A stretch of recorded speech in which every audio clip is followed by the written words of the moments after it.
خوږو ملګرو السلام علیکم. دا د کلي باره کې درته یو څو خبرې کوم.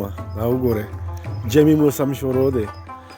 دا خلکو جمدرونه کرلي دي او دا ګني دي. ډېر ښه جمع شروع دی، ډېر سردي ده. ګني دي او ورسره شړشم کرلی شوی دی چې دا د ژمي یو سوغات وي. تاسو ته پته ده د دې ساګ ډېره مزه کوي په ژمي کې. دا شړشمې راختلي دي. جوارونه تقریبا څه ورې ویلی شو څه ریبلو واله دي. ښه د سردی موسم دی، تاسو پوهیږئ په دې باندې. په دې ورځو کې چې دا جوارونه وریبلی شي بیا په دې باندې هغه سپینه چنی پرته وي نو ډېره د سړځی ورځې دا هغه موسم دی. بس تقریبا وچه سردي شروع ده، باران نه دی شوی او جوارونه تقریبا دغه شوي دي. دا ګنو کټایي پکې هم شروع شوې ده.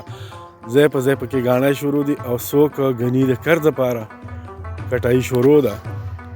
د نیر اوبه ښې یخې شوي دي، ډېرې صفا شوي دي، ښه شنې اوبه را بهیږي او ډېرې یخې شوي دي نیرونو اوبه.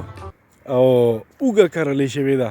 دا وګورئ اوږه کرلې شوې ده او تاسو به محسوسوئ چې دا موسم د یخنۍ موسم دی، ځکه دې کې وروستو هغه لوړې غونته ښکاري.